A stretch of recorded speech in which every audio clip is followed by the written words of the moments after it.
Hello చిన్నారులు, ఈరోజు కథకి మళ్ళీ స్వాగతం. అనగనగా ఒక ఊరిలో బ్రౌనీ అనే ఒక కుక్క పిల్ల ఉండేది. తనకు బొమ్మలంటే చాలా ఇష్టం, కానీ వాటిని ఎవరితోనూ పంచుకునేది కాదు. ఒకరోజు లూనా అనే పిల్లి వచ్చి బ్రౌనీని ఇలా అడిగింది. నాతో ఆడుకుంటావా? నీ బొమ్మలు చాలా బాగున్నాయి, మనమందరం కలిసి ఆడుకుందాం అని లూనా అడిగింది. అప్పుడు బ్రౌనీ, లేదు, ఇవి నా బొమ్మలే, నేను ఎవరికీ ఇవ్వను అని అన్నాడు.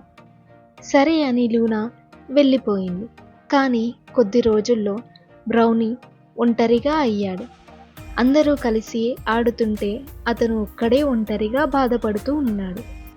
తర్వాత బ్రౌనీ తన తప్పు తాను తెలుసుకొని లూనా దగ్గరికి వెళ్ళి, సారీ, కలిసి ఆడుకుందామా అని అన్నాడు. లూనా ఒక్క మాట కూడా ఆలోచించకుండా సరే బ్రౌనీ, ఆడుకుందాము అనింది.